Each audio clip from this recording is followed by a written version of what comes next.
Saving money in 2022, it's been frustrating, but we have some thoughts and some solutions.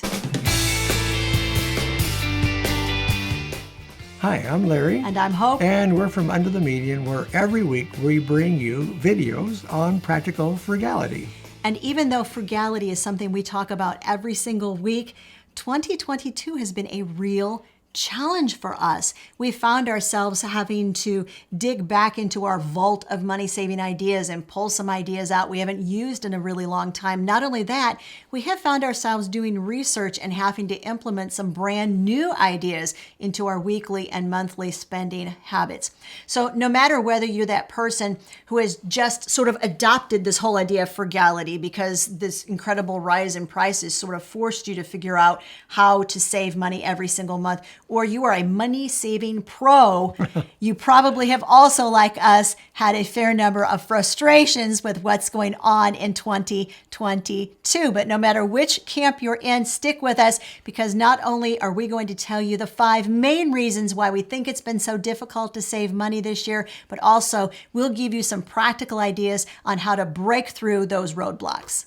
The first reason, and I think this is the obvious one, is rising prices. Now, we've seen prices rise in absolutely every area of our budget. That's everything from groceries to gas, insurance, utilities.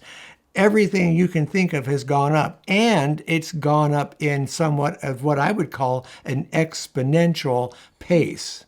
Now, that's part of the problem, isn't it? Because throughout the years, we've seen maybe 1 or 2 areas of our budget that have taken like a hit throughout the years, but nothing like this where literally everything has gone up at the same time. And that can be not only a little bit frustrating, it can be a little bit scary. So here's some ways we think that you can break through this roadblock.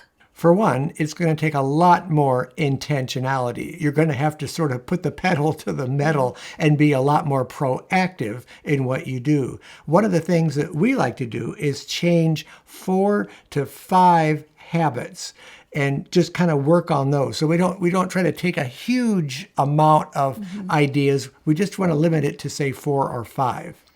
Here's exactly what that looks like. For us, we set quarterly savings goals. We pick anywhere from 3 to 6 areas of our budget that we really want to double down on in 90 days and see if we can sort of move the needle, so to speak, on those specific areas.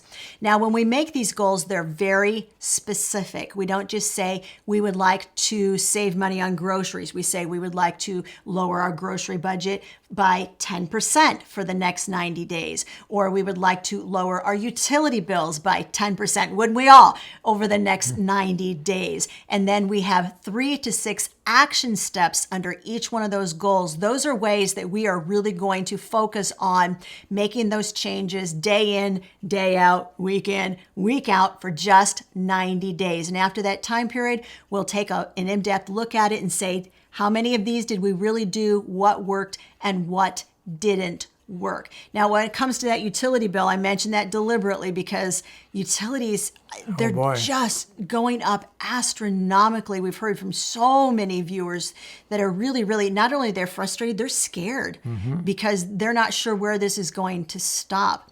Now, Larry and I, just for the last 6 weeks or so, have really tried to be incredibly intentional about our utility usage. And we have absolutely lowered our utility bill, but we also cut our usage in half. Now, if you want to know how we did that, we're going to give you kind of a step-by-step, blow-by-blow idea of exactly what we did. We're coming up with a video. It's going to premiere in about 2 weeks. But to make sure that you don't miss that video premiere, there's something super important you probably want to do. Make sure you subscribe to our channel, and if you like the video, give it a thumbs up and also hit the notification bell so that you'll be notified of our videos when they come out. Now, we are pretty consistent about how we put these out. We put them out on a premiere on Mondays and Thursdays at 8 p.m. Central Time. So if you want to do the time change according to your time zone, then you can figure out when we're going to be putting these videos on. But the notification does help. Couple more things you might want to do before we move on to our next point. When it comes to really dealing with the rising prices, ask your friends. we have found that we have some pretty smart friends that are maybe doing some things that we're not actually doing, or they're aware of maybe some savings programs that we're not aware of. So ask around, ask your friends and say, what are you doing to save money these days? And along with that, if you have some ideas that we're not covering in this video, please put them in the comments. I'm sure that our viewers are very strategic about making some good savings plans. As always, these videos, we want them to be very interactive. We want them to be like a conversation between friends. So we have 5 reasons why we think it's been really hard to save in 2022. But if there are some things that we don't cover and you think, nope, this was a reason it was really hard for our family in 2022, make sure that you drop that in the comment section for us. You know, one of the things that was really unnerving that happened in 2020 was when we saw all the empty shelves in the grocery stores. And this can kind of throw us off because we don't know, where is this going to go? How far is it going to go? How many more empty shelves are we going to see? So this was a factor, and it can induce anxiety and some uncertainty. So we want to be able to say, number one, don't panic when you see things like that happening. This is all the more reason why you should take an inventory, check out your pantry, check out your cold and hard storage, and make sure that you're stocked up on some of these items. We actually just did this weekend. It had been a hot second since we had inventoried our freezers. Yeah. And so we spent about an hour on Saturday and we completely went through all of our freezers. We have two refrigerators and we have a deep freeze. Now everything is beautifully organized now and we know exactly what we have on hand. The other area, of course, as far as making sure that your family has enough to eat if something hits the fan, is definitely your pantry area. You should always have a working pantry and you should have a long-term storage pantry, both of those. You need some help organizing that pantry. We actually have a free ebook. It's a pantry stock up workbook. It's absolutely free. I'll make sure there's a link for that, guys, in case you haven't grabbed it yet. It'll be in the description of this video. But that whole process of knowing what you have on hand puts your mind at ease so you can sleep better at night knowing, okay, if something does happen, I can at least feed my family for a certain length of time. And it allows you honestly to sleep better at night. Something else other than like, food items, there's something else really important you got to keep in mind when it comes to prepping. Well, the most important item that we need is water. And if you don't have a real good way to store water, maybe you live in an apartment, you don't have a lot of room, you're limited on space, it's good to get a water filtration system. Now, there's several different makers of these. We happen to like the Alexa Pure system. For one, it uses shorter filters that I think work more effectively when you're pouring in the water. The water filters through the entire filter more than I've seen some with slender, tall filters, and it's only going to filter that top part of the filter just for a short period of time. So we love the Alexa Pure. It gives us a way to have pure water in case the water supply gets damaged or shut off. And we did see in the South this week where Mississippi had some flooding and one of the major cities had to shut off their municipal water supply. So they had to rely on other sources in order to have fresh water. We'll make sure that there's a link to the Alexa Pure, by the way. If you want to check it out, it'll be in the description of the video as well. We also always have some bottled water on hand just in case we need to have that. But we think really having kind of a nice combination of both of those things is super important. The third reason why it's a little hard to save right now is that we might be anxious about the future. It makes us feel stuck, like we literally can't move forward. And the problem with that is you get this mentality, you're like, I'm just going to stick my head in the sand and I'm going to wait for the storm to blow over and surely it will soon. But that's really not what you want to be doing right now. Instead of doing that, here are some steps you can take that will help you get through that roadblock of feeling so anxious that you feel like you don't want to move forward. For one thing, you feel like you don't want to make any moves because you're afraid it will be the wrong move. Here's how you can fix that. First of all, you're going to make sure that you have a variety of sources of information and make sure those information sources are balanced. You don't want any information sources that are way on one end or way on the other end. You want something that's kind of nicely in the middle that's going to give you proactive, firm, common sense advice. Don't waste time worrying about the situation. You know, when we worry, we put our body into a kind of a fight or flight mode, and it actually uses up energy that's wasteful. It reminds me of phantom energy or phantom power that is used from some of our remote controlled electrical appliances. It's really wasted energy. It doesn't do any good at all. So don't waste worrying on things that you can't change. Rather, look at things that you can change and make some moves that direction. The next point is that this does kind of lead into this whole idea of being stuck and being afraid to move forward. The way that you're going to alleviate that roadblock is to really tell yourself, and this is the truth. We told our kids this all the time when they were growing up. Life is one big learning curve. We get to where we're like, it's the way I've done it for 20 years. I'm just not going to change. Well, you know what?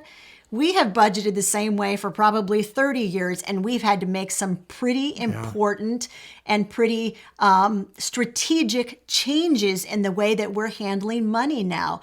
Life is all about change. It's one big learning curve, and you have to be okay with that. Being willing to be a lifelong learner, that's a really good thing, and it's a healthy thing. Research ideas that you can implement in order to save money. Keep a running list of those ideas. Look at the ones that make sense for your lifestyle and implement those. This will give you some inspiration in order to keep going and make those positive changes. One of the other reasons that it's been really difficult to save money in 2022 is not going to be a shocker for anybody. It's the fact that wages have not risen to keep pace with inflation. They simply haven't. Now, that can be not only frustrating, that can be something that leaves you feeling pretty debilitated. But there's actually some ways that we think that you can deal with this roadblock and effectively remove it. You know, one of the things that you can do is make yourself indispensable to your employer. Be that employee that gets there 15 minutes early, that does 125% of what you're asked to do. Put a little extra effort into it. Learn some new skills on the job. Talk to your supervisor and see what else you can do or learn in order to enhance your company.